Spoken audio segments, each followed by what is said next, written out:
आपका पद्मेश न्यूज में मैं हूं अर्चना मिश्रा। बुलेटिन की शुरुआत में सबसे पहले रुख करते हैं आज की हेडलाइंस पर। खैरी विस्फोट की जांच करेगी एनआईए की विशेष टीम। पूर्व विधायक किशोर समरीते ने दी जानकारी। घटना से जुड़े हर पहलू की होगी छानबीन। प्याज की खरीदी को लेकर हुई धांधली में खाद्य आपूर्ति निगम के अधिकारी श्री तोमर निलंबित। पूर्व विधायक किशोर समरीते ने शासन से इस मामले की जांच कर लिप्त अधिकारियों पर कार्रवाई करने की मांग। कांग्रेस ने मुख्यमंत्री शिवराज सिंह चौहान और भाजपा प्रदेश अध्यक्ष का फूंका पुतला। भाजपा की नीतियों का खुलकर किया विरोध। वारासिवनी में भी जिला कांग्रेस कमेटी अध्यक्ष प्रदीप जायसवाल के नेतृत्व में सीएम के पुतले का किया गया दहन। 2 छात्राओं के भविष्य के साथ खिलवाड़। पहले दी कक्षा 9वीं की उत्तीर्ण की अंक सूची, फिर बता दिया फेल। वीरांगना Rani Durgavati higher secondary school का मामला। जिला शिक्षा अधिकारी करेंगे मामले की जांच। कलेक्टर डीवी सिंह के नेतृत्व में आयोजित की गई हाईटेक जन सुनवाई में बढ़ते आवेदनों पर कलेक्टर ने जताई चिंता। कहा विभागों की कार्यप्रणाली सुधारने की है जरूरत। खड़े ट्रक से स्कूटी टकराई, एक महिला की मौत, गंभीर रूप से घायल महिला नागपुर रेफर। और नाबालिग लड़की से दुराचार के आरोपी को 10,000 रुपए अर्थदंड के साथ आजीवन कारावास की सुनाई गई सजा। और अब समाचार विस्तार से।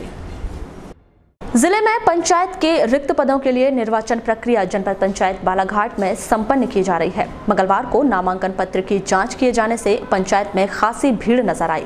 आपको बता दें कि जनपद अंतर्गत एक जनपद सदस्य, ग्राम नेत्रा के सरपंच पद और विभिन्न 5 ग्रामों के पंच पदों के लिए निर्वाचन कार्य कराया जा रहा है। इनमें जहां बालाघाट जनपद के क्षेत्र क्रमांक 22 के जनपद सदस्य पद के लिए एक ही उम्मीदवार लक्ष्मी आतिश लिल्हारे द्वारा नामांकन पत्र दाखिल किया गया है। वहीं 5 ग्राम पंचायतों के एक पंच पद के लिए भी एक ही उम्मीदवार द्वारा नामांकन फॉर्म भरा गया है। इस स्थिति को देखते हुए इन उम्मीदवारों को निर्विरोध विजय ही माना जा रहा है और इनके समर्थकों द्वारा जीत की खुशियां मनाना भी आरंभ कर दिया गया है। वहीं ग्राम पंचायत नेत्रा के सरपंच पद के लिए मतदान की स्थिति बन रही है क्योंकि 3 उम्मीदवारों द्वारा नामांकन फॉर्म दाखिल किया गया है। चुनाव प्रक्रिया के संबंध में सहायक रिटर्निंग अधिकारी शेख फारूक रिजवान ने आवश्यक जानकारी दी। अपने यहाँ मतदान 3 पदों पे होना था, पंच पद, सरपंच पद और अपना क्या बोलते जनपद सदस्य। जनपद सदस्य में हमारा क्षेत्र क्रमांक 22, सरपंच के लिए ग्राम पंचायत नेत्रा और पंच थे हमारे यहाँ नेवर गाँव, भरवेली, कटंगी, लोहारा और टवेजल। तो सर इनमें कहाँ मतदान होने हैं?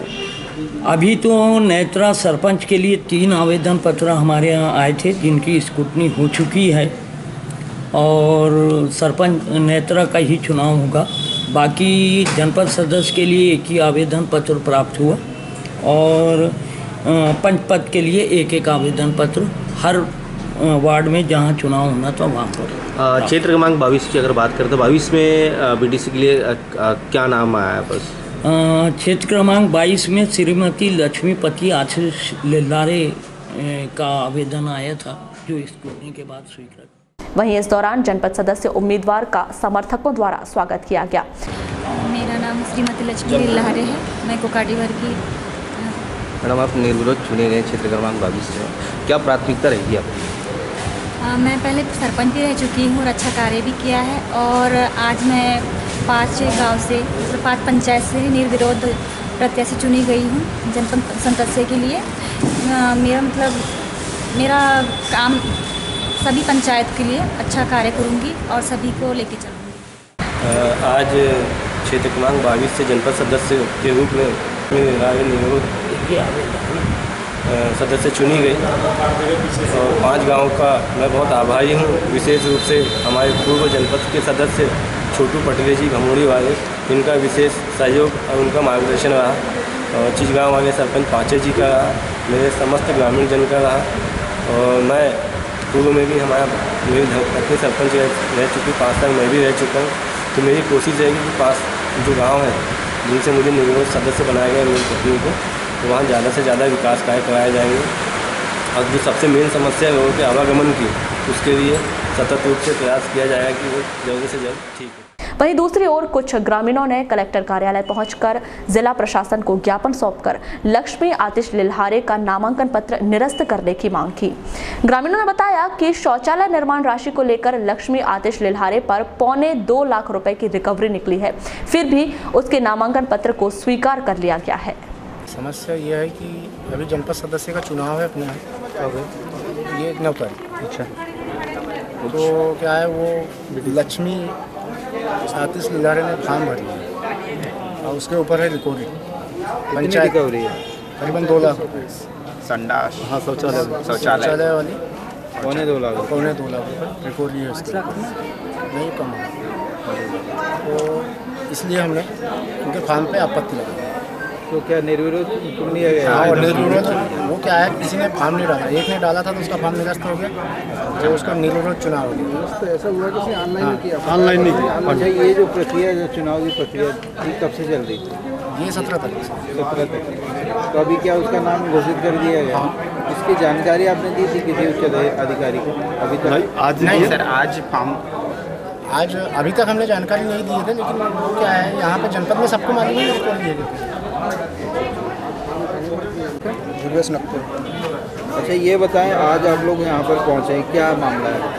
मामला ये है कि जो प्रत्याशी बीडीसी का फॉर्म भरा है, वो प्रत्याशी के ऊपर पूर्व में जो सरपंच था उसका शौचालय निर्माण का रिकवरी का केस चालू है। तो पब्लिक लोग नहीं चाहती कि ऐसे मतलब रिकवरी वाले ऐसे आदमी को राजनीति में चुना जाए, किया जाए। अच्छा, अगर रिकवरी नहीं होती तो आप लोग विरोध नहीं करते? नहीं करना इसका। और फिर उसका जो नेचर है, कहना मारपीट वाला, इसको को आज हमको भी रोका है उसने जनपद में। 20-25 लड़के को लेकर जनपद में रोका है हमको, मारने पीटने की धमकी देता है, तुम बाहर निकलो, तुम्हारा हाथ पे। जनपद में नहीं जाने दे रहा था। फिर एसपी साहब से हमने अपन यहाँ खड़े, हमारे पीछे अभी वो लोग खड़े हैं।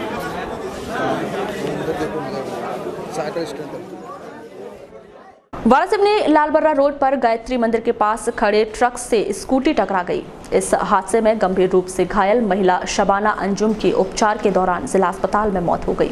वहीं एक अन्य घायल महिला गीता व्यक्ति को मेडिकल कॉलेज नागपुर रेफर कर दिया गया है।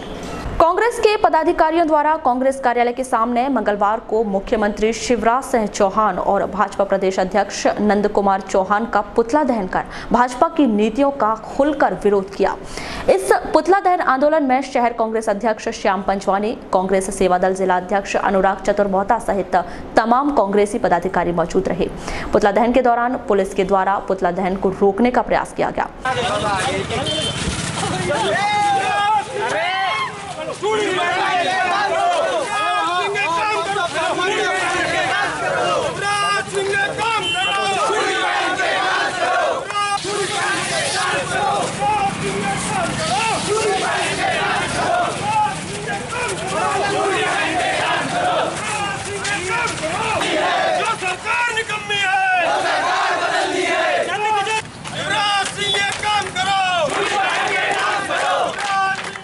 अजय सुखदेव, ब्लॉक अध्यक्ष, अनुसूचित जाति विभाग, कांग्रेस।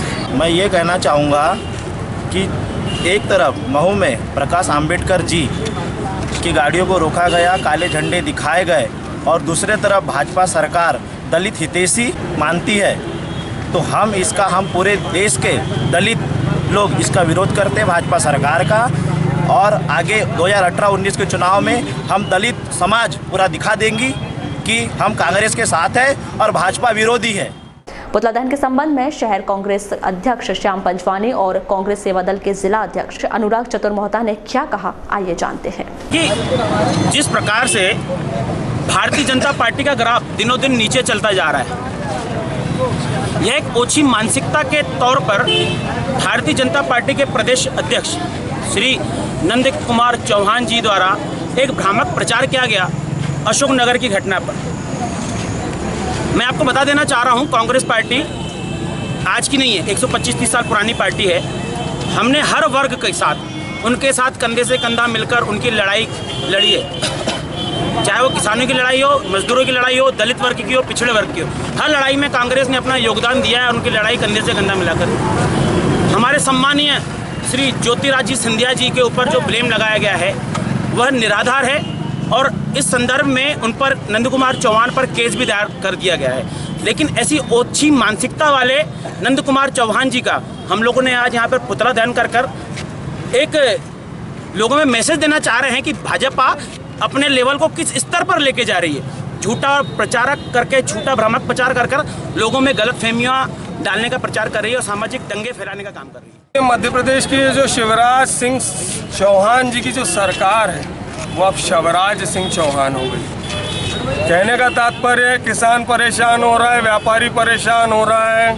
प्याज करोड़ों टन मध्य प्रदेश में सड़ गई और जो प्याज की कालाबाजारी करने में मंत्री से लेके संतरी तक इनका जो मामला उजागर लगातार हो रहा है, शिवराज सिंह चौहान का चेहरा पिट गया है। अभी हाल ही में हमारे द्वारा पुतला दहन किया गया नरोत्तम मिश्रा जी के मामले में। अभी ये नंद कुमार जी, इनको कोई पूछ परख नहीं हो रही थी। इनकी पूछ परख के लिए इनने माननीय ज्योतिरादित्य सिंधिया जी के ऊपर एक आरोप लगाया कि वो दलित विरोधी। मैं कहना चाहता हूँ कि प्रकाश आंबेडकर जी जब जाते हैं महू में तो उनके ऊपर आपके कार्यकर्ता हमला करते हैं, उनकी गाड़ियों के कांच तोड़े जाते हैं और आप दलित हितैषी बात करते हैं। कांग्रेस का एक ऐसा कृत्य बताएं जिसमें कांग्रेस ने दलित विरोधी कोई गतिविधि की। मायावती जी का प्रत्यक्ष उदाहरण अभी ले लीजिए। दिग्विजय सिंह जी ने ट्वीट में कहा कि मायावती जी की लोकसभा में आवश्यकता है, वो हमारी पार्टी की नहीं है, वो बीएसपी की मुखिया है। उसके बाद हम सर्वधर्म सम्मत में विश्वास रखते हुए आगे बढ़ने वाली पार्टी के रूप में 125 वर्षों से काम कर रहे हैं। खैरी विस्फोट कांड की जांच अब एनआईए की 5 सदस्यीय टीम करेगी। इस संदर्भ में पूर्व विधायक किशोर समृद्धि ने बताया कि खैरी विस्फोट कांड को लेकर केंद्र द्वारा एक टीम गठित की गई है जो जिला मुख्यालय पहुंचकर मामले की जांच करेगी। ज्ञात हो कि जिला मुख्यालय से 7 किलोमीटर दूर ग्राम खैरी में 7 जून को वारिस पटाखा फैक्ट्री में जबरदस्त विस्फोट हुआ था, जिसमें 26 मजदूरों की मौत हो गई थी जबकि 5 लोग घायल हुए थे। मध्य प्रदेश शासन के द्वारा राशन दुकानों के माध्यम से सस्ते दाम 2 रुपए किलो की दर से आम जनता को प्याज उपलब्ध कराने की मंशा से बालाघाट जिले के लिए बड़े पैमाने पर प्याज भिजवाया गया था, लेकिन अधिकारियों द्वारा इसमें जमकर फर्जीवाड़ा किए जाने की जानकारी सामने आई है। बताया जा रहा है कि बालाघाट के लिए भेजे गए 10 मालगाड़ी प्याज लापता हो गया था, जिसे बाहर ही बाहर बेचे जाने की जानकारी सामने आने पर शिकायत एसपी बालाघाट को पूर्व विधायक किशोर समृद्धि द्वारा की गई थी, जिसे राज्य सरकार द्वारा गंभीरता से लेते हुए जांच कार्यवाही शुरू कर दी गई है। वहीं इस मामले में पद्मेश न्यूज से चर्चा के दौरान पूर्व विधायक श्री समृद्धि ने बताया कि इस मामले में राज्य सरकार ने जिला खाद्य आपूर्ति निगम के अधिकारी श्री तोमर को निलंबित कर दिया है। हमारी मांग है कि QI पर भी कार्रवाई होना चाहिए।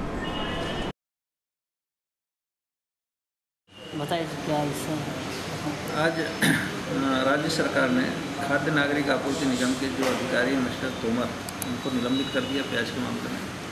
मेरे द्वारा राज्य सरकार को और एसपी बालाघाट को शिकायत की गई थी कि बालाघाट जिले में जो प्याज है PTS में सप्लाई के लिए आ रही थी 2 रुपये किलो, इनमें 10 मालगाड़ी प्याज लापता कर दिया है ना। तो राज्य सरकार ने इस मामले को गंभीरता से लिया। कलेक्टर ने माना कि 3 मालगाड़ी प्याज यहाँ से लापता हुई है। इस मामले में राज्य सरकार ने तोमर को निलंबित कर दिया और सोनी को चार्ज दिया हुआ है। लेकिन जो 5000 कुंटल प्याज जो वाराणसी में बेकार है और गोंगलई मंडी में जो बेकार पड़ा हुआ, उसके लिए जो RK बैरागी है QI, उसके खिलाफ कार्रवाई नहीं हुई। तो हमारा प्रशासन से मांग है कि उसके खिलाफ भी कार्रवाई होनी चाहिए। दूसरा, जिन लोगों ने 10 मालगाड़ी प्याज लापता किया, बाहर के बाहर बेच दिया, 2 रुपये किलो का प्याज 10 रुपये किलो में, तो उन सबकी गिरफ्तारी होना चाहिए, उनको जेल में डालना चाहिए, उनसे वसूली होना चाहिए। अखिल भारतीय जिला लोधी महासभा के पदाधिकारियों ने मंगलवार को कलेक्टर कार्यालय पहुंचकर जिला प्रशासन को ज्ञापन सौंपा।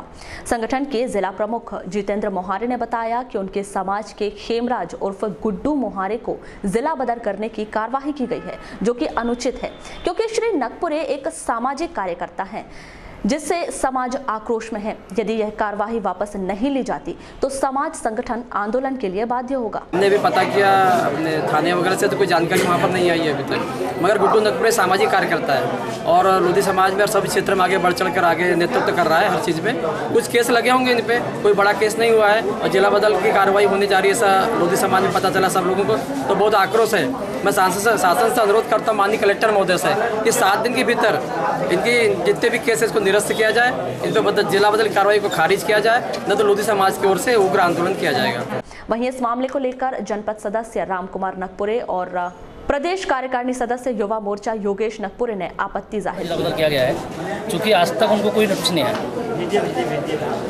और जिसका जिला बदल किया जाता है उस पर नोटिस भेजा जाता है, उसकी तरफ से 2 गवाह होती है, वो भी नहीं किया गया और अचानक पेपर देते उनको जिला बदल किया जाता है। चूँकि उनके पूरे केस खत्म हो चुके हैं। ये मुझे भी पता है, दुनिया को पता है, सारे लोग पता है, क्योंकि अधिकारी को भी पता है ये बात कि उनके पूरे केस खत्म हो चुके हैं। लेकिन राजनीति दबाव कहना चाहिए इसको, उसके तहत उनका जिला बदल किया जा रहा है। मैं जिला प्रशासन से मांग रहा हूँ, जो हमारे गुड्डू भैया है उनका जिला बदल किया गया है, उनको निरस्त किया जाए, अन्यथा जो लोधी समाज जिले में उग्र आंदोलन करे। अगर इसके ऊपर कार्रवाई नहीं की गई और निरस्त नहीं किया गया तो हम पूरे ज़िले में लोधी समाज और भी जो लोग समाज है उनके साथ मिल करके बड़ा आंदोलन खड़ा करेंगे और प्रशासन से मांग करेंगे कि आने वाले समय में ऐसी किसी के ऊपर भी बिना जानकारी दिए कार्रवाई न की जाए। नगर के Rani Durgavati higher secondary school में अंक सूची जारी किए जाने में स्कूल स्टाफ के द्वारा लापरवाही बरतने का मामला प्रकाश में आया है। वीरांगना रानी दुर्गावती स्कूल में अध्ययनरत 2 छात्राओं को 19 जुलाई को कक्षा 9वीं की पूरक परीक्षा की उत्तीर्ण अंक सूची प्रदान कर दी गई थी। लेकिन जब दोनों छात्राएं अर्शी खान और ज्योति नेवारे टीसी निकालने के लिए स्कूल पहुंची तो स्कूल प्रबंधन के द्वारा दोनों छात्राओं की मूल अंक सूची यह कहकर जमा करवा ली गई थी कि वे दोनों कक्षा 9वीं की पूरक परीक्षा में फेल हो चुकी हैं। यह सुनकर दोनों छात्राओं की होश उड़ गए। वहीं छात्रा ज्योति नेवारे ने अपने परिजनों के साथ मंगलवार को कलेक्ट्रेट पहुंचकर रानी दुर्गावती स्कूल के स्टाफ के खिलाफ कार्रवाई करने ज्ञापन सौंपा है। पीड़ित छात्रा ज्योति नेवारे ने कहा कि जब वह पूरक परीक्षा में फेल हो चुकी थी तो उसे पास की मार्कशीट किस आधार पर दी गई है। तो वो लोग सर लोग क्या बोल रहे थे आप? सर लोग बोल रहे हैं कि टीसी लेके जाओ लेकिन पास की नहीं देंगे, फेल की देंगे, तो ऐसा बोल रहे हैं। तो आपने पूछा नहीं उनसे कि क्यों आप ऐसा कर रहे हैं सर अपने साथ में? आपको सप्लीमेंट्री किस विषय में आई थी? सर सामाजिक विज्ञान और विज्ञान में आई है। सर हम पास हो गए हैं और सर लोग बोल रहे हैं कि फेल होगा। जब फेल हुए थे तो हमको फेल की देना था, पास की नहीं देना था। अच्छा, वो पास की मार्कशीट दी है? हाँ, और फिर हम लोग टीसी के ले गए तो बोल रहे हैं रख लिए अंक सूची और बोल रहे कि अब फेल की देंगे।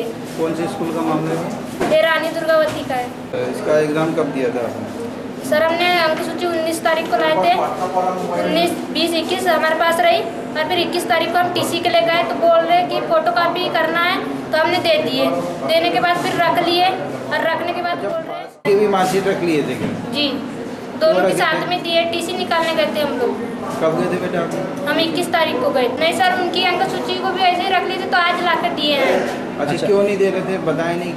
सर उनकी वाली दे रहे थे, हमारी वाली को नहीं दे रहे हैं। कौन से? वहीं इस मामले में रानी दुर्गावती स्कूल के प्राचार्य एस.के. तुर्कर ने पद्मेश न्यूज से चर्चा के दौरान बताया कि इस मामले में कक्षा शिक्षक से जवाब मांगा गया है। जवाब आने पर वस्तुस्थिति से उच्च अधिकारियों को अवगत करा दिया जाएगा। कर दिया, पास कर दिया गया, उसके बाद फिर फेल की मार्कशीट दी जा रही, क्या मामला है सर? ये पूरा क्या है सर? ये पूरक परीक्षा का रिजल्ट जो है समन्वयक संस्था शासकीय MLV बालाघाट में बनता है, वहाँ से हमको एक शीट प्राप्त हुई। शीट के आधार पर हमारे कक्षा शिक्षकों ने उसको रिजल्ट शीट में उतारा, रिजल्ट रजिस्टर में उतारा और मार्कशीट बनाया। ठीक है, मार्कशीट बना के हम हस्ताक्षर लिए गए। पर जब शीट हमने जब देखे, एक शीट में हमको कुछ संशय की स्थिति नजर आई। एक दो अंकों में संशय कि यही ज्योति नेवारे के नंबरों में। तो हमने हमारे परीक्षा प्रभारी मिस्टर गुप्ता ने भी देखा, हमको बताया उन्होंने। उसके बाद हम शीट एक लेटर लिखा समन्वय संस्था को और वस्तुस्थिति के लिए सीट को लेकर हम मिस्टर पिपलेवार के साथ MLV पहुँचे।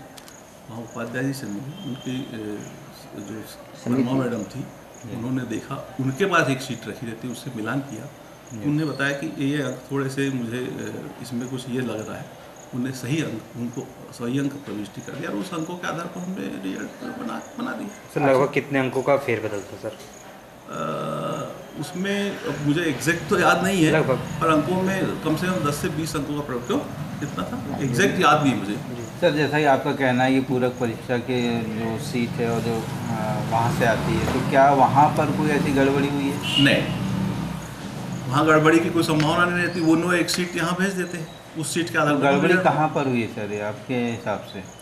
मैंने उसके लिए अपने कक्षा शिक्षक से लिखित में जवाब मांगा है कि ये कैसे हुआ है, तो उन्होंने वो जवाब देंगे मुझे। किस स्कूल की सीट है, उसी सीट में गड़बड़ी हुई है? मुझे उसी में गड़बड़ी नज़र आ रही है। तो क्या लगता है सर, यहाँ के जो टीचर हैं उनकी मिलीभगत से ये हुआ है? अब ये जांच का विषय है। हम कक्षा शिक्षक से पूछे हैं और वो जवाब देंगे, उसकी जांच करेंगे हम अपनी। वहीं इस मामले में MLV स्कूल के प्राचार्य A.K. उपाध्याय ने बताया कि उनके द्वारा जारी की गई रिजल्ट शीट गोपनीय तरीके से संबंधित स्कूल को भेजी जाती है। अंक सूची तैयार करने का दायित्व स्कूल के क्लास टीचर, परीक्षा प्रभारी और प्राचार्य का होता है। संकुलों में किया जाता था। ऐसे परीक्षार्थी जिनको कि पूरक की पात्रता प्राप्त हुई थी, चाहे कक्षा 9वीं के हों चाहे 11वीं के हों, उनको इस संकलन केंद्र से ही उनका मूल्यांकन कराया गया। और मूल्यांकन कराने के पश्चात परीक्षाफल सूची विद्यालय के प्राचार्य, संबंधित विद्यालय के प्राचार्य या उनके जो परीक्षा प्रभारी हैं, उन परीक्षा प्रभारी के माध्यम से विद्यालयों को सौंप दिए जाते हैं। विद्यालय लिजा लेता है, कॉन्फिडेंशियल प्रपत्र होता है। इसके बाद परीक्षा फल जारी करना और अंक सूची को तैयार करना, वहाँ के विद्यालय की समिति द्वारा परीक्षा फल अंकों को जांच करना, ये संस्था का या उस विद्यालय का दायित्व होता है। और उसके पश्चात संबंधित विद्यालय के प्राचार्य जो हैं वो परीक्षा फल वहाँ जारी करते हैं। सर, जो सूची यहाँ से जारी होती है स्कूलों के प्राचार्य, क्या उसमें कभी ऐसी त्रुटि हो सकती है कि परीक्षाफल सूची या परीक्षाफल पत्रक जो यहाँ से जाते हैं, ये परीक्षाफल पत्रक बिल्कुल साफ़ सुथरे रहते हैं और ये एक प्रति हम लोगों के पास भी सुरक्षित रहती है और एक प्रति संबंधित विद्यालय के पास जाती है। दूरभाष पर चर्चा के दौरान जिला शिक्षा अधिकारी निर्मला पटले ने कहा कि इस मामले की जांच कराई जाएगी। वहीं दूरभाष पर चर्चा के दौरान लोक शिक्षण संचालनालय आयुक्त मनीष वर्मा ने कहा कि मामले को संज्ञान में लिया जाएगा। वारासिवनी स्थित भाजपा कार्यालय में मंगलवार को भारत के 14वें राष्ट्रपति के तौर पर रामनाथ कोविंद के शपथ लेने पर भाजपाइयों ने मिठाई बांटकर जश्न मनाया। इस दौरान राष्ट्रपति श्री कोविंद के संघर्षों पर चर्चा की गई।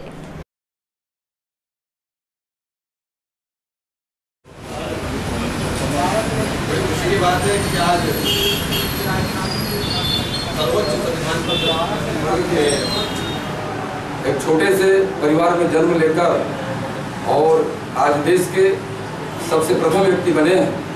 और हम इसके लिए हमारी पार्टी के यशस्वी प्रधानमंत्री सम्माननीय नरेंद्र मोदी जी, जिन्हें उनका नाम प्रस्तावित किया। और एक दूसरा हमारे लिए बहुत बड़ी खुशी की बात है कि हमारे जिले के यशस्वी सांसद लाडले ओसी जी भगत, जिन्होंने उनका नाम प्रस्ताव ये हमारे लिए गर्व का विषय है। और पूरे अनुसूचित जाति वर्ग के द्वारा हम भारतीय जनता पार्टी का तहे दिल से स्वागत करते हैं, अभिनंदन करते हैं कि हम जैसे वर्ग में भी हमारे जैसे जन्म लेने के बाद कि एक सर्वोच्च पद पर हमारे वर्ग के आदमी को बैठाना एक केवल भारतीय जनता पार्टी का ही काम है। अभी तक भी दूसरे पार्टी में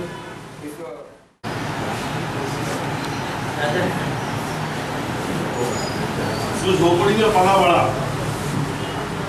और भाजपा एक ऐसा संगठन है जिसमें एक नीचे स्तर के व्यक्तित्व में अगर योग्यता है तो देश के सर्वोच्च स्तर के पद तक पहुंचाने का मार्ग उसको अगर मिलता है तो केवल भाजपा।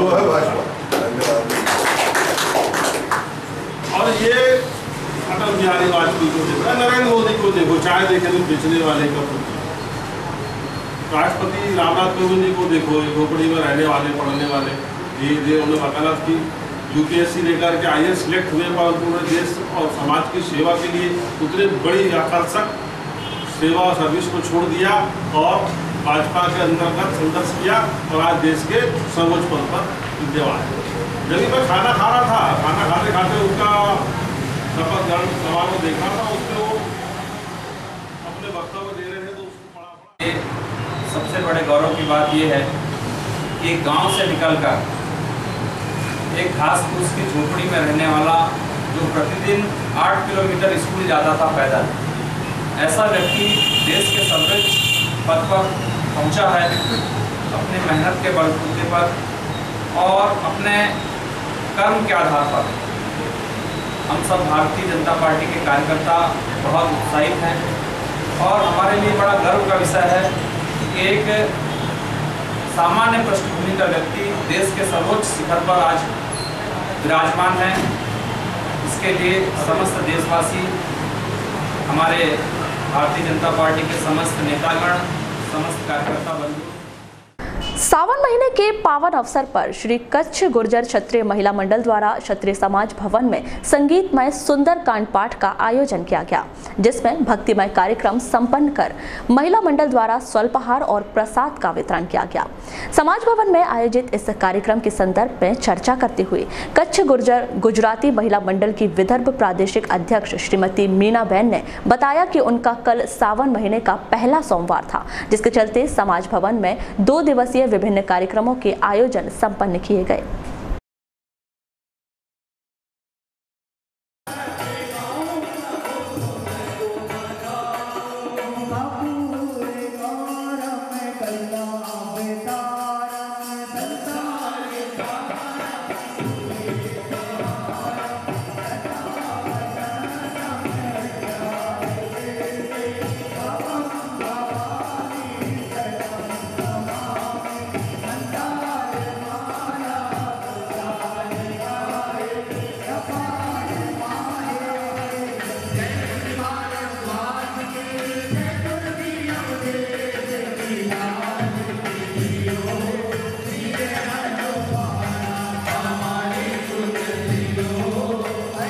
यहाँ पे क्या कार्यक्रम रखा गया था?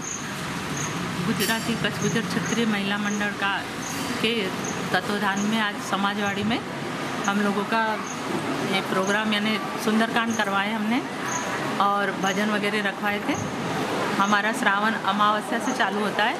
हमारा श्रावण महीने का कल सोमवार पहला सोमवार था। कल हम लोगों ने पूजा वगैरह रखवाई थी, अभिषेक वगैरह करवाया यहाँ पर और आज सुंदरकांड करवा रहे हैं हम लोग।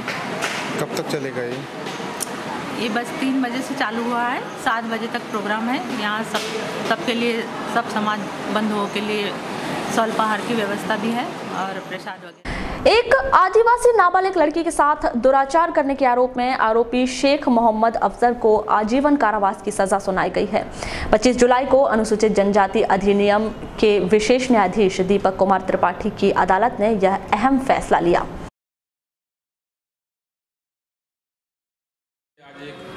आरोपी को आजीवन कारावास की सजा पड़ी है, क्या मामला है? 1/10/2014 से 20/1/2016 के दरमियान आरोपी शेख मोहम्मद अफसर जो कि वाराणसी सम्राट नगर का निवासी है, इसने एक गौड़ आदिवासी जाति की लड़की जिसकी उम्र 16 वर्ष से कम थी उसके साथ लगातार दुराचार करते रहा। दुराचार करने के पश्चात जो अभियुक्ति है वो गर्भवती हो गई थी। आरोपी के द्वारा उसका गर्भपात भी करा दिया गया था।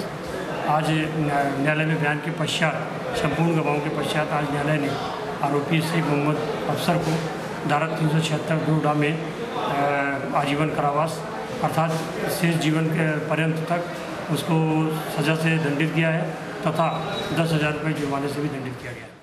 ईमान तंजीम सुन्नी यूथ विंग द्वारा मंगलवार को एक पत्रकार वार्ता का आयोजन किया गया, जिसमें सूफीवादी विचारक अहमद पटेल को जिले में सुन्नी यूथ विंग की कमान सौंपी गई है। आयोजित इस पत्रकार वार्ता को संबोधित करते हुए ईमान तंजीम के प्रदेश संगठन मंत्री हाजी शोएब खान ने बताया कि संगठन का मुख्य उद्देश्य आतंकवादी विचारधारा का खात्मा कर युवाओं को राष्ट्रीयता से जोड़ना है। इसके अलावा उन्होंने नौजवानों की शिक्षा, रोजगार और सूफीवादी विचारधारा की स्थापना किए जाने सहित सुन्नी महिला विंग की स्थापना किए जाने की बात कही। वहीं ईमान तंजीम के नवनियुक्त जिला अध्यक्ष एहफाज पटेल ने अपनी जिम्मेदारियों का ईमानदारी से निर्वाह करने और समाज सेवा के साथ साथ देश हित में कार्य करने की बात कही। साथ ही आगामी दिनों में सुन्नी महिला यूथ विंग की स्थापना करने पर जोर दिया। आप एहफाज पटेल साहब को सुन्नी यूथ विंग का जिले का अध्यक्ष बनाएंगे और सुन्नी यूथ विंग का जो मुख्य उद्देश्य है वो नौजवानों को राष्ट्र की विचारधारा से जोड़ना और देश के अंदर बढ़ रहे जो आतंकवाद इसको ख़त्म करने के लिए सुन्नी यूथ विंग हिंदुस्तान के सारे ज़िलों में काम कर रही है। उसी की उद्देश्य की पूर्ति के लिए बालाघाट ज़िले में भी हमने सुन्नी यूथ विंग का जो ज़िले का अध्यक्ष है जनाब एहफाज पटेल साहब को बनाया है और इसकी जिम्मेदारी उनके है। क्योंकि ईमान तंजीम जो है पूरे देश के अंदर हमारा राष्ट्रीय आतंकवादी विरोधी संगठन है और हमने इसमें देखा कि आतंकवाद को अगर इस देश से ख़त्म करना है तो सबसे पहले उसकी विचारधारा को ख़त्म करना पड़ेगा। और आज पूरे देश के अंदर जो आतंकवाद की विचारधारा है या इससे जुड़े हुए जो लोग हैं वो नौजवानों को टारगेट करते हैं। जैसे कि मीडिया के ज़रिए और महानगरों से और सारी जगहों से जो समाचार आ रहे हैं, मुझे बालाघाट जिले का अध्यक्ष बनाया गया और मुझे जो जवाबदारी संगठन की तरफ से दी जाएगी वो बात भी मैं निभाऊंगा और कोशिश ये करूंगा कि समाज सेवा और देश हित में काम करिए। समाज सेवा में ये है कि पहला उद्देश्य हमारा ये है कि पर्यावरण पे काम करना हमको। दूसरा, हर महीने की गुरुवार के दिन हर जिले के पूरे कब्रिस्तान में हम दरूद खानी करेंगे और जितनी कोशिश हो सके हमारे समाज को जो बदनाम किया गया आतंकवाद के खिलाफ, उसका हमको जवाब देना है। यह मुसलमान आतंकवाद नहीं है, आतंकवाद का कोई नाम ही नहीं होता, मुसलमान आतंकवाद नहीं हो सकता। हम सिद्धिवाद हैं, हम बुजुर्गों को मानने वाले लोग हैं और सच्चे दिल से मानते हैं और कोशिश हमारी ये होती है कि हर धर्म के लोग हमारे हमसे जुड़ के एकता का मिसाल देने की कोशिश करेंगे। सुन्नी विंग कोशिश जहाँ तक कि हमारी ये होगी कि पूरे ज़िले में ज़्यादा से ज़्यादा तादाद में हमको युवाओं को जोड़ना है और इस मिशन को आगे बढ़ाना है। दरगाहों के मानने वाला है तो दरगाहों में आपने देखा है कि हर धर्म का आदमी आता है, रोता हुआ और हंसता हुआ वहाँ से जाता है। वहाँ किसी धर्म की कैद नहीं है, हम उनके मानने वाले हैं। और ये संस्था जो हमारी है ये ख्वाजा साहब के दरवाजे से बनी है और ख्वाजाही की मुहिम पे हम चल रहे हैं। हमारा मकसद ये है कि जो सुन्नी मुसलमानों को बदनाम किया जा रहा है, सुन्नी मुसलमानों को परेशान किया जा रहा है, उसको रोकना और उनकी मदद करना। हमारी मोदी जी से मुलाकात हुई थी, उस वक्त भी हमने उनको यही बताया कि आतंकवाद क्या है और आतंकवाद में है कौन और कौन कर रहा है।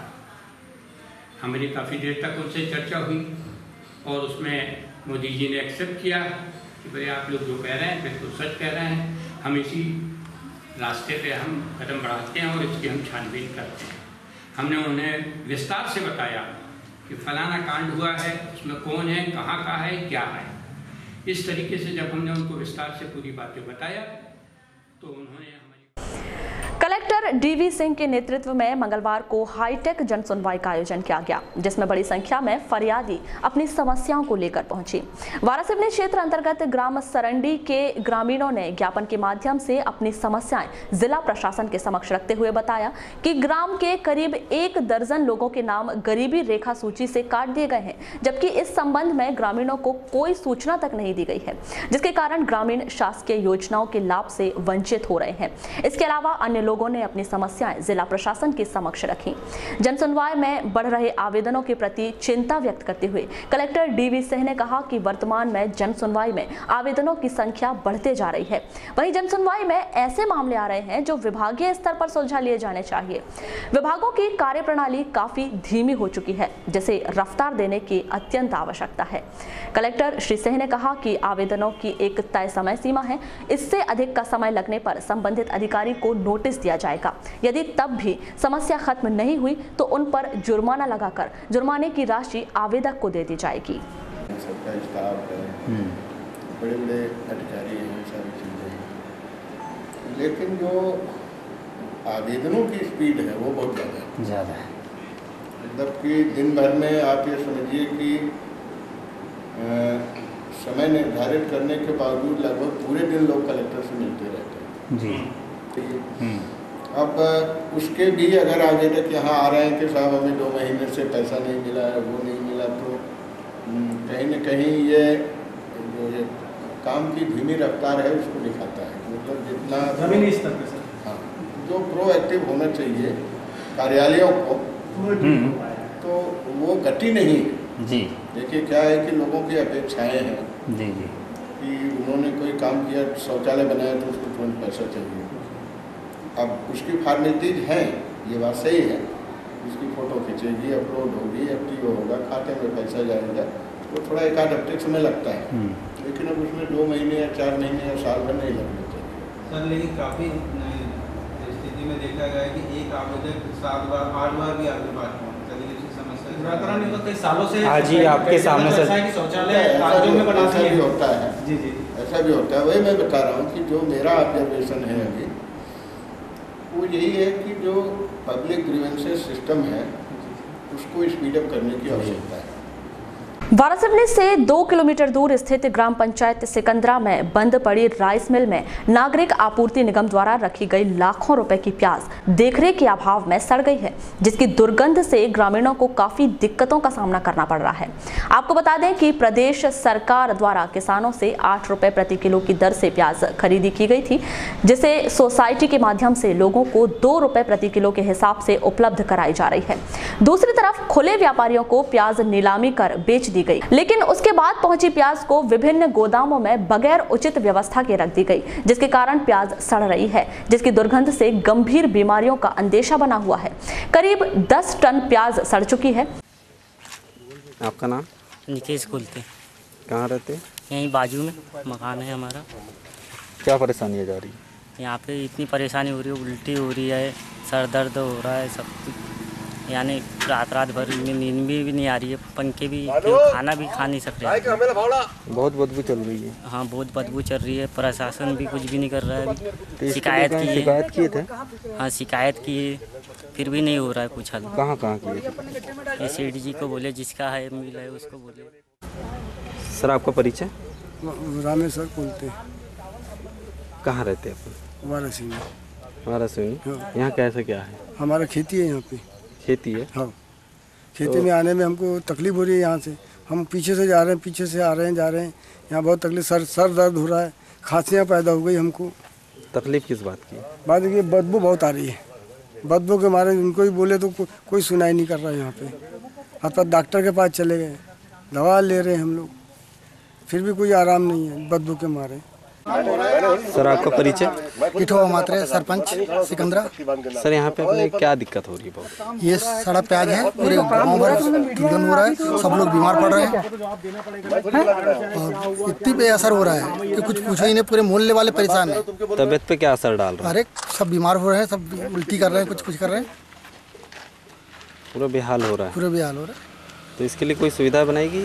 इसलिए अपने एडीएम साहब से बात की है, वो आए हैं अधिकारी लोग, और बात करने खाली नहीं। अभी वो क्या करते हैं इसके बाद देखते हैं। तो पूरे गांव वाले अनशन में बैठे। इस मामले की शिकायत सरपंच ने गोदाम मालिक हरीश जयरथ से की थी, जिसके बाद संबंधित अधिकारियों ने निरीक्षण कर प्याज को अन्यत्र रखने की बात कही थी, जिससे वे संतुष्ट नहीं हैं। बड़े डीएम साहब आए थे यहाँ पर, इन्होंने क्या किया, सामने गड्ढा करवा के प्याज को डाल दिए हैं और थोड़ी सी मट्टी पूर दी है ऊपर से। बारिश का मौसम है, कुएं का लेवल पूरा पानी ऊपर आ गया है, तो पानी का प्याज का सीपेज जो है वो सब कुएं में जा रहा है। तो सब कुएं का पानी लोग पी नहीं रहे हैं, बीमारी फैल रही है और इतनी ज़्यादा स्मेल है कि खड़ा होना मुश्किल है। आपको भी कुछ बदबू आ ही रही होगी। तो हम लोग सब यहाँ सरपंच साहब वगैरह गए थे एसडीएम के पास में, तो उन्होंने फ़ोन से बात की कलेक्टर महोदय से और डीएम साहब से, तो सभी भी आए हुए हैं, आपके सामने खड़े भी हैं। तो इन्हें क्या बोला है अब इसका? गाँव से बाहर, रहवासी एरिया से बाहर ले जाके फिर से वहाँ गड्ढा करके इसको दबाया जाएगा। ये कब रखा गया था, किसके द्वारा रखा गया था और कितनी क्वांटिटी में रखा गया? ये करीब यहाँ 20-22 तक प्याज आया था। किसके द्वारा? यहाँ पर जो नान है, जो जिला आपूर्ति जो खाद्य विभाग है, जो वेयर हाउस वाले, गवर्नमेंट की प्याज है ये। प्रतिवर्षानुसार इस वर्ष भी सावन के महीने में शहर के विभिन्न मंदिरों में अखंड रामायण पाठ का आयोजन किया गया, जहां मंगलवार को हवन, पूजन, भंडारा व महाप्रसाद आदि कार्यक्रम संपन्न कराए गए। अच्छी बारिश, लहलहाती फसल, दोषमुक्त और मानव कल्याण के लिए ग्राम पंचायत गायखुरी के हनुमान मंदिर में अखंड रामायण पाठ का आयोजन किया गया, जिसमें स्थानीय लोगों ने बढ़ चढ़कर हिस्सा लिया।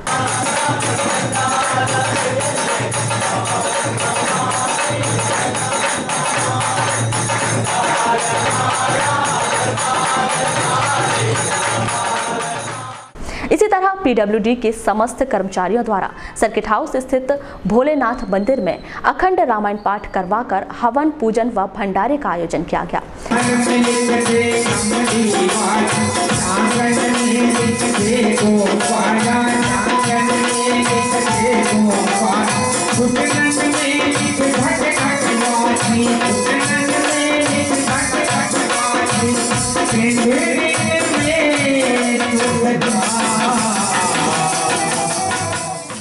इसी तरह सावन महीने के पावन अवसर पर गुजरी चौक स्थित भोलेनाथ मंदिर में विशाल भंडारे का आयोजन किया गया, जिसमें श्रद्धालुओं ने बढ़ चढ़कर हिस्सा लिया। वाराणसी स्थित कांग्रेस कार्यालय के समक्ष मंगलवार को कांग्रेस ने मुख्यमंत्री शिवराज सिंह चौहान का पुतला दहन कर भाजपा के खिलाफ प्रदर्शन किया। इस दौरान जिला कांग्रेस कमेटी अध्यक्ष प्रदीप जायसवाल, नगर कांग्रेस कमेटी अध्यक्ष विवेक एड़े सहित कांग्रेस के वरिष्ठ पदाधिकारी मौजूद रहे।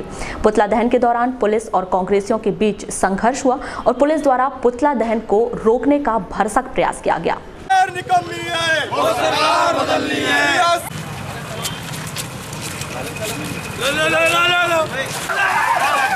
सरकार निकम्मी है, जो सरकार निकम्मी है।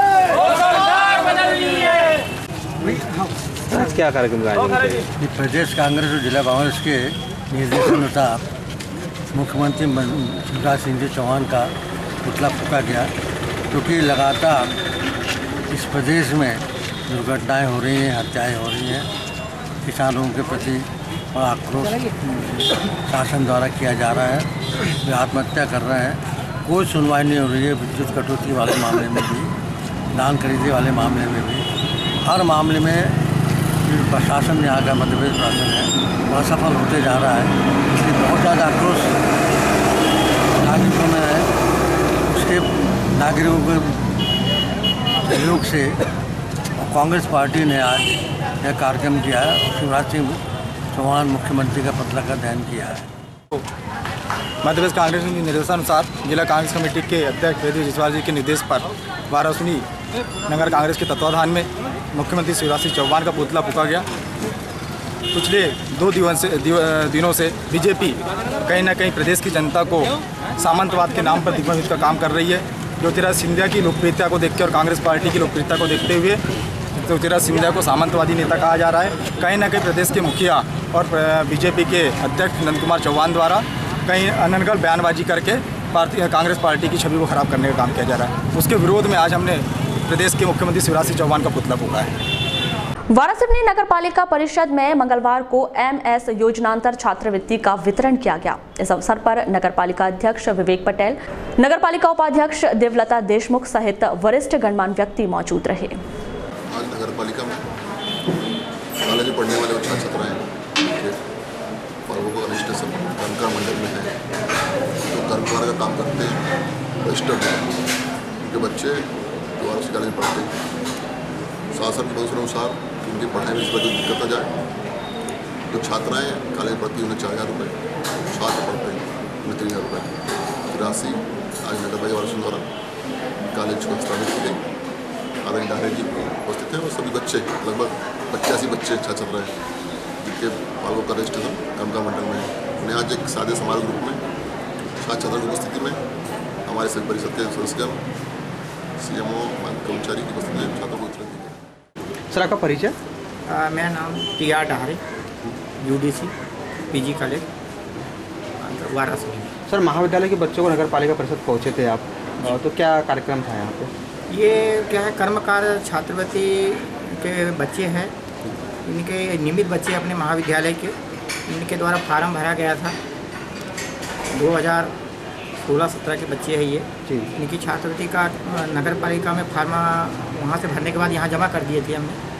उसके बाद ये छात्रवृत्ति अभी प्राप्त हुई शासन द्वारा, तो उसी के चेक लेने के लिए बच्चे और हम लोग आए थे। तो सर ये जो विद्यार्थी तो शामिल हुए, ये शहरी क्षेत्र के ग्रामीण क्षेत्र के भी? ये इसमें तो कर्मकार में ग्रामीण और शहरी दोनों हैं। कितने बच्चे इसमें पारित हुए? 89 पाए।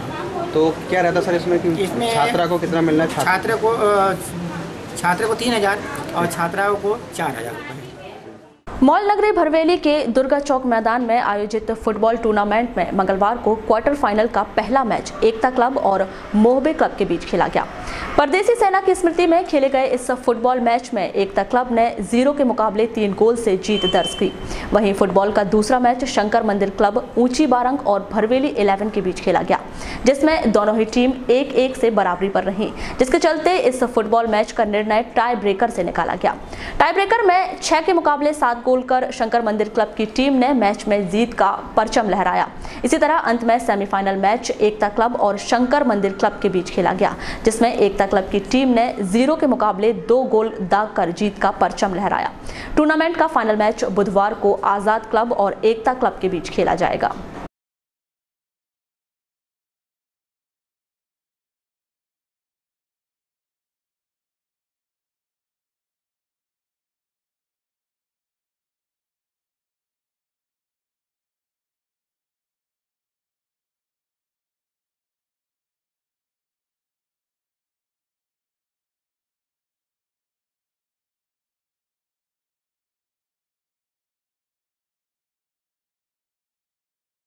ग्राम बोरी और परसवाड़ा घिसर्री नदी घाट पर पुल निर्माण की मांग को लेकर स्कूली छात्र छात्राओं ने मंगलवार को जिला प्रशासन को ज्ञापन सौंपा। अपनी समस्या के संबंध में स्कूली छात्रों ने अपने विचार कुछ इस प्रकार व्यक्त किए। आरती मेसराम। कहाँ पढ़ती हो आप? शासकीय उच्चतर माध्यमिक विद्यालय लिंगा। सर हम नदी से जाते हैं सर, हमको बहुत प्रॉब्लम होती है और हम स्पोर्ट वाले हमको ज़्यादा प्रॉब्लम होती है। कौन से गाँव से आती हो? सर बोरी। बोरी से। किस तरह की प्रॉब्लम होती है, कैसे आते हैं? सर हम इतने पानी से नहीं जाते और हम क्लास में भीगे बैठे सर, हमारी तबीयत खराब होती है। कहाँ रहते हैं? ग्राम बोरी। किस तरफ से? सभी भी 200-300 बच्चे। तो सभी लिंगा स्कूल में पढ़ता है जी। क्या परेशानी आती है अभी आपको? सर हर बार सर जैसे बरसात होती है सर, हर समय हर महीने यही नाटक रहता है सर। हम इतने पानी से हर रोज डेली जाते हैं सर, स्कूल में क्लास में भी जाते सर, टीचर लोग चिल्लाते हैं हमको, डेली प्रॉब्लम है। कल एक बच्चा बह गया था, हमको उससे बचाया हमने। जान का खतरा बना रहता है जी। तो क्या मांग करना चाहेंगे आप? जी हम तो पुल निर्माण चाहेंगे। तो आपने कभी हमारी शिक्षा का लॉस सर, हम पुल निर्माण चाहेंगे। वहीं ग्रामीणों ने कहा कि यदि पुल निर्माण नहीं होगा तो आंदोलन किया जाएगा। यदि समस्या का समाधान तब भी नहीं हुआ तो चुनाव का बहिष्कार किया जाएगा। वो जैसे नाव में बैठी थी तो नाव बिल्कुल बीच धार में जाके ऐसा घुमा बोलते हैं कि पूरे बच्चे एक दूसरे के ऊपर बिल्कुल ये हो गए। और क्या है, कभी कभी तो ये पोजीशन आती है सर कि यानी नदी में पानी ज़्यादा होने के कारण और नाव भी ऐसी टूटी फूटी है बहुत ज़्यादा, तो क्या बिल्कुल उनको 6-7 किलोमीटर दूर से आना पड़ता है और फिर उनको टाइम हो जाती है स्कूल में, वो पनिशमेंट अलग मिलती है उनको कहना चाहिए। और उनकी पढ़ाई के 1-2 सब्जेक्ट तो ऐसे ही निकल जाते हैं। तो क्या है सर, इसके लिए अभी हम लोग मेन चीज़ शासन का जो ध्यान है अभी केंद्रित करना चाहते हैं, क्योंकि जब चुनाव के टाइम तो हर नेता आते हैं अपने गांव में और क्या है अपनी अपनी बात रखते हैं, पुल बना देंगे, नदी में ये मंदिर बनाएंगे, तो ये बनाएंगे वो बनाएंगे। लेकिन जब हम लोग को अभी पब्लिक को ज़रूरत है तब आना चाहिए एक हाथ भी नेताओं को, और हमारा क्या है गाँव का पुल यानी जल्दी से जल्दी बनना चाहिए। क्योंकि आज जो एक दिन जाता है हमारा बच्चा स्कूल, दिन भर भींगा रहता है, 2 दिन तक के फिर घर में आराम करता है, क्योंकि उनको कभी निमोनिया तो सर्दी खांसी जैसा परेशानियों से उनको। हाँ, चुनाव का बहिष्कार करेंगे। बोरी, कटंगी, पड़सवाड़ा और लिंगा। क्या है, कुछ पड़सवाड़ा की भी खेती है हमारे बोरी में, लिंगा वालों की भी है, उन लोग को भी बिल्कुल आए दिन प्रतिदिन कहना चाहिए, सब दिक्कतों का सामना करना पड़ रहा है। सर आपका परिचय बताएं। मैं अशोक भौतेकर, ग्राम बोरी, मैं वहाँ का कुटवार हूँ और मेरे मकान के करीब ही नदी है। अभी परसों की बात है कि ये 2 बच्चे स्कूल से आते आते छाती भर पानी से बह रहे थे, जिसको 2 बच्चों ने आकर के बचाया है, जिसकी फ़ोटो काफ़ी मेरे पास में है। और क्या है कि हम लोग पिछले साल भी 2016 में संसद बैठक जो 3 दिन की होती वहाँ भी दिए। उसके बाद में 8 दिन के बाद में 2-4 लोग आए, बोले यहाँ से पुलिया बनेगा, गिनगान के गए, बोले बारिश के बाद में पुल चालू हो जाएगा।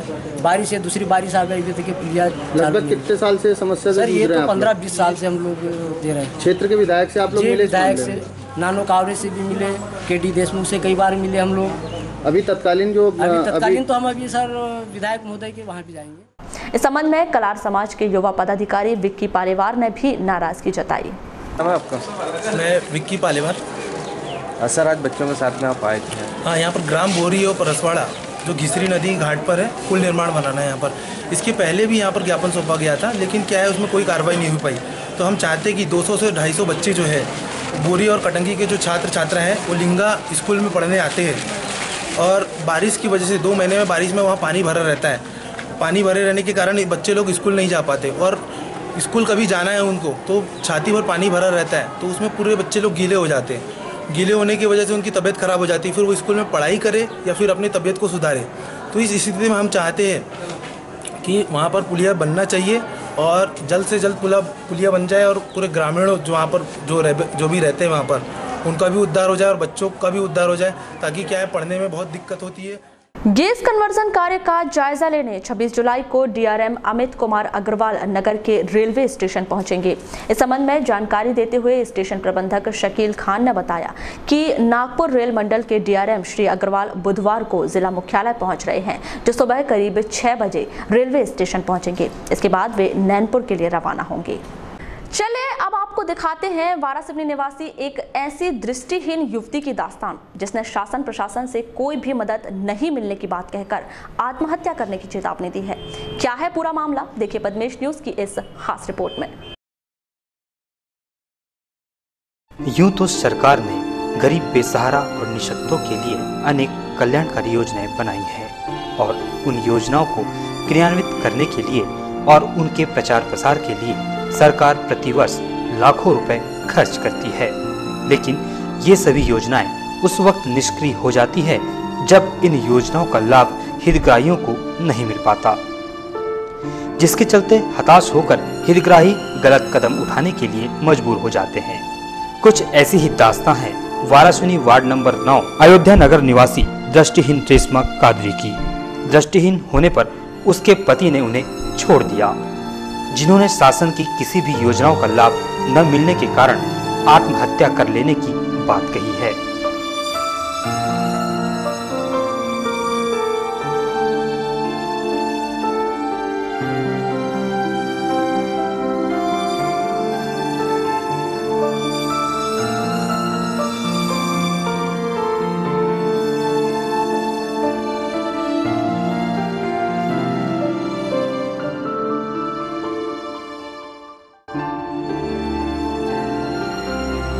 वहीं इस मामले को संज्ञान में लेते हुए स्थानीय विधायक, मुस्लिम समाज अल्पसंख्यक आयोग व संबंधित विभाग के अधिकारियों, कर्मचारियों सहित जिला प्रशासन ने रेशमा की हर संभव मदद किए जाने का भरोसा दिलाया है।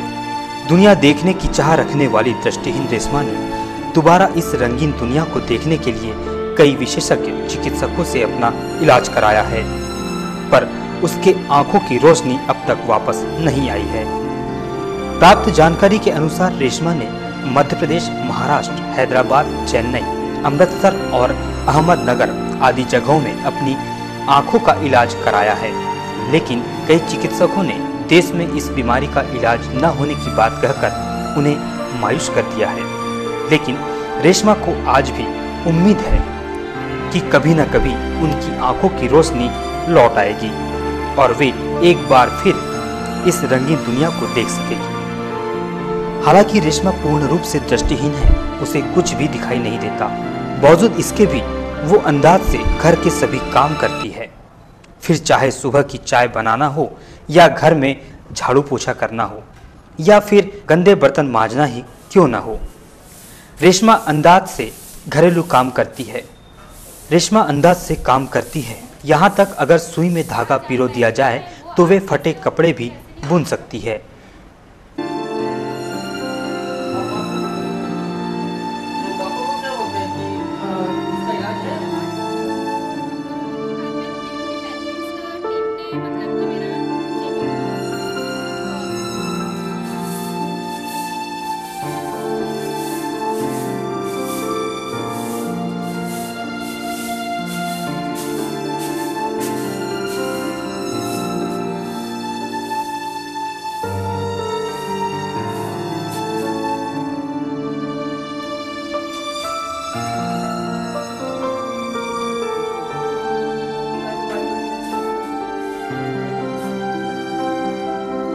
प्राप्त जानकारी के अनुसार रेशमा वो भी सभी कार्य कर लेती है जो उन्होंने पहले किए हो या फिर दृष्टिहीन होने के पहले उन्होंने काम किया हो। शादी के बाद पिता का साया सर से उठ ही चुका था, बची कुची कसर पति ने उसे तन्हा छोड़ पूरी कर दी। बेसहारा गरीब और हालात की मारी छोटी बहन की दुर्दशा को देखते हुए विधवा बहन नाजमीन ने उसे सहारा दिया और लोगों के झूठे बर्तन मांजकर रेशमा का पालन पोषण कर रही है। रेशमा ने चर्चा के दौरान बताया कि 10वीं क्लास पढ़ने के बाद उनका निकाह गोंदिया निवासी इमरान सैयद के साथ किया गया था। शादी के शुरुआती दौर में तो सब कुछ ठीक रहा, लेकिन गर्भधारण होने के दौरान उन्हें धुंधला दिखाई देने लगा, जिस पर ससुराल वालों ने कोई ध्यान नहीं दिया, जिसके चलते वे दृष्टिहीन हो गई। इस पूरे मामले पर रेशमा ने अपना दर्द कुछ इस तरह बयां किया।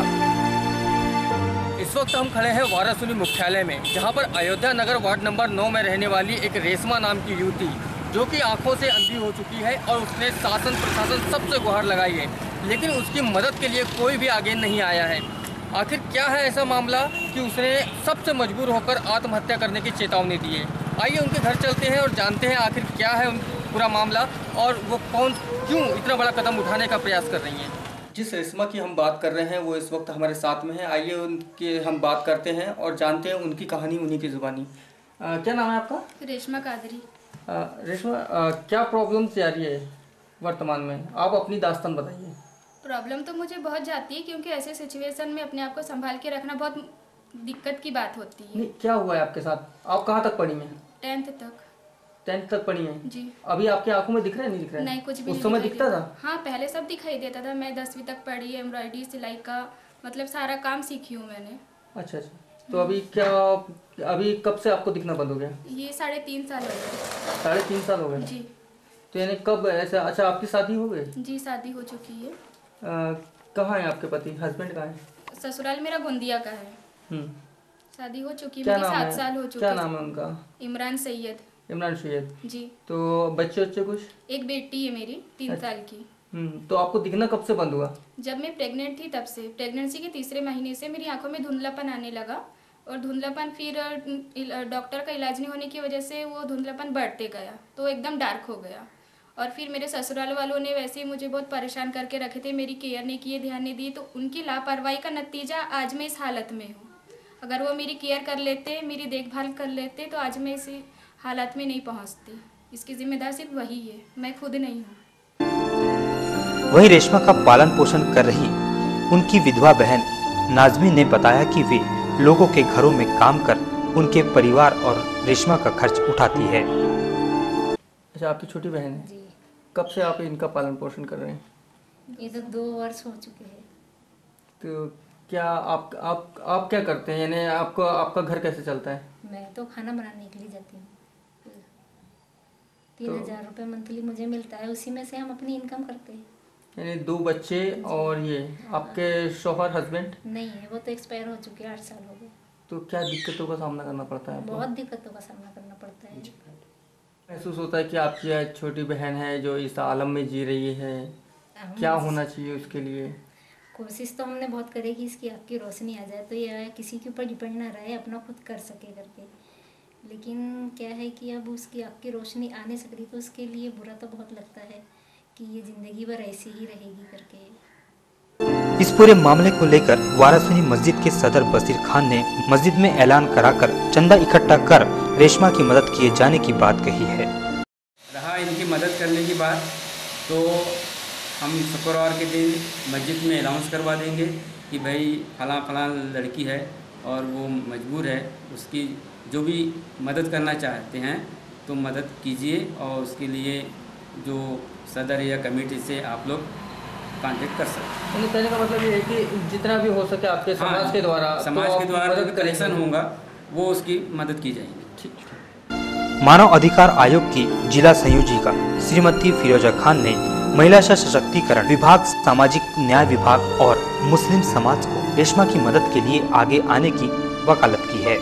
देखिए, जो अगर वो महिला दृष्टि बाधित है, तो दृष्टि बाधित जो हैं उनके लिए मैं समझती हूँ कि सामाजिक न्याय विभाग में दिव्यांगों के लिए स्पेशली बहुत सारी योजनाएं चल रही हैं। यदि उसका मतलब जो परसेंट है उसके अकॉर्डिंग उनको योजनाओं का लाभ भी मिलता है, तो मैं समझती हूँ कि उस महिला को सबसे पहले तो सामाजिक न्याय में आवेदन लगाना चाहिए। सशक्तिकरण विभाग में महिलाओं के हित में बहुत सी ऐसी स्कीम्स हैं जो चलाई जा रही हैं। वहीं अंजुमन इस्लामिया कमेटी के सदर कादर रजा ने रेशमा को पुनर्वास किए जाने का भरोसा दिलाया है। तो सबसे पहले उनके निकाहनामा से उसका एड्रेस करके, उसको आइडेंटिफाई करके, उससे नोटिस दे करके उसको मंथली खाना खर्चा बनवाने, ये इसमें हम पहल करेंगे। नंबर दूसरा, समाज की तरफ से हम लोग खुद आज भी बालाघाट शहर में विधवाओं को पेंशन देते हैं। तो अगर ये पीड़ित हैं और जिस तरह से आप बता रहे हैं तो हम भी अपने तरफ से इसमें इनको पेंशन आदि देने की व्यवस्था करवाएंगे। वहीं अल्पसंख्यक आयोग के जिला अध्यक्ष यासीन खान ने भी रेशमा की हर संभव मदद किए जाने की बात कही है। की रोशनी चले गई और बहुत ही दुख हुआ यह जानकर कि उनने अपनी बच्ची को भी नहीं देख पाई है जो इस दुनिया में आई, क्योंकि वो उनकी आंखों से दिखता नहीं है। और मेरी कोशिश रहेगी इंशाल्लाह कि जो भी अल्पसंख्यकों के लिए अच्छी योजनाएं चल रही होंगी, जो भी योजना नियम से होंगी, मैं उनको दिलाने का प्रयास करूँगा। इस मामले को लेकर की गई चर्चा के दौरान वारासुनी विधायक योगेंद्र निर्मल ने भी रेशमा की हर संभव मदद किए जाने का आश्वासन दिया है। उसके आधार पर वो जो दृष्टिबाधित को जो राशि मिलती है गरीबी रेखा वालों को निश्चित रूप से उनको मिल रही होगी। और मेरे को कोई आवेदन जो उन्होंने किया है तो उसके आधार पर मेरे पास जनसंपर्क की राशि रहती है, वो बहुत सभी लोगों को चूँकि हमको बांटने का रहता है, तो हम जो मदद हो सकेगी वो ज़रूर उनको करेंगे और उनके प्रकरण को संज्ञान में लेंगे। उनको नहीं होगा तो हम उसके घर जाकर के भेंट भी करेंगे। वहीं अपर कलेक्टर शिव गोविंद मरकाम ने रेशमा की आर्थिक मदद किए जाने का भरोसा दिलाया है। शासकीय मदद नहीं मिल पाई है, क्या कुछ शासकीय उसका लाभ दिला सकते हैं योजना का? अभी उस महिला को मेरे संज्ञान में नहीं आया है जी। और जैसे आप बता रहे हैं अगर वो संज्ञान में आएगा, कोई आवेदन पत्र देगा, तो जो शासन का जो नीति निर्देश है उसमें किस कैटेगरी में आएगा उसको आर्थिक मदद मिल सकती है। ये समूह मदद मिल सकती है? हाँ, मिल जाएगी।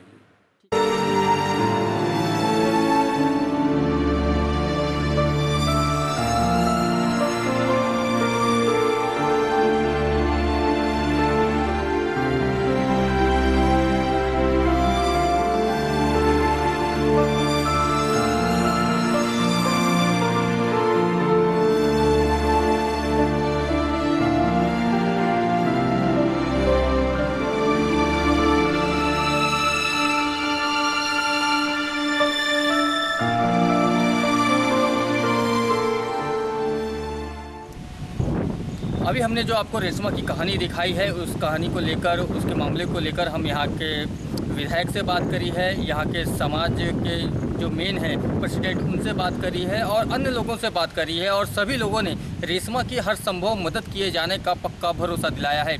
अब देखना यह दिलचस्प रहेगा कि आखिर रेशमा को न्याय मिल पाता है या नहीं। Camera person B R Rangdale के साथ इमरान कुरैशी, पद्मेश न्यूज़, बालाघाट। चलते चलते एक नज़र आज की हेडलाइंस पर एक बार फिर। खैरी विस्फोट की जांच करेगी एनआईए की विशेष टीम। पूर्व विधायक किशोर समरीते ने दी जानकारी। घटना से जुड़े हर पहलू की होगी छानबीन। प्याज की खरीदी को लेकर हुई धांधली में खाद्य आपूर्ति निगम के अधिकारी श्री तोमर निलंबित। पूर्व विधायक किशोर समरीते ने शासन से इस मामले की जांच कर लिप्त अधिकारियों पर कार्रवाई करने की मांग।